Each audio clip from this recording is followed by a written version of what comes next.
Resilient and ready. Those are the words that come to mind as Falcons head coach Dan Quinn prepares for his second season here in Atlanta. The youngest of six and a former athlete, Coach Quinn has found ways to turn those traits into becoming the quintessential leader of the Falcons organization. So, talking about the Falcons last year, I loved your motto. It was, how good can you get? Yep. Or how good you can get. Right. Is that still your philosophy today? It is, because the central theme of the program is competing. And so one is to find out how good you personally can get. And that's with deliberate practice. What are all the things that you need specifically to work on? So when each player enters the off season, we have some specific things. These are the things you did really well. These are the things you need to improve upon. And then as you go into it, it's those guys working against one another. Like, that's how we demonstrate our respect for one another, by how hard we go against each other. So when we get to the games, man, I've already worked this at full speed. I know what it feels like. And so that competition just kind of goes all the way throughout the program. And I have to ask, because I can relate, besides needing to know how to compete, how did being the youngest of six really shape you into who you are today? I think it told me, the youngest of six, like the love and the connection for people. And so I still keep up, I have 4 older brothers and an older sister. So and there was usually people coming in who were staying. Older brothers, friends, or whatever, they were staying with us. Their parents were away. So being part of a big community, you learn how to communicate. And if something wasn't right, you spoke up.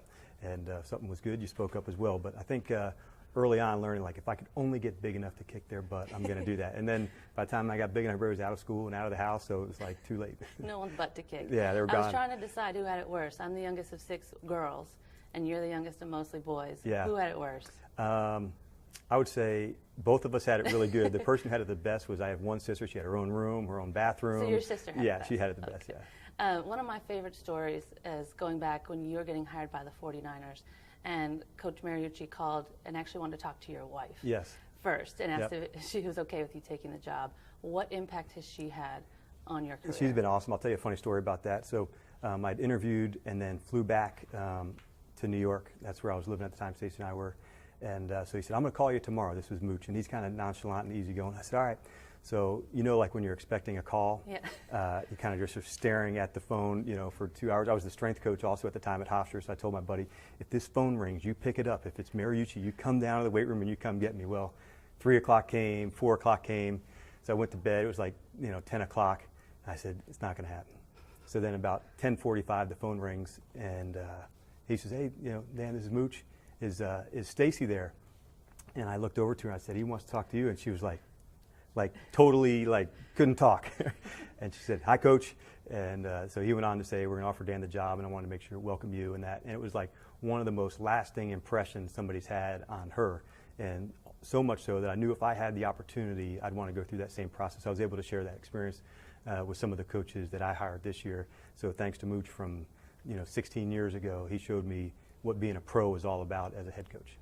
And speaking a little bit earlier, with both former athletes, having been an athlete, how does that give you a unique perspective or advantage when it comes to guiding them now?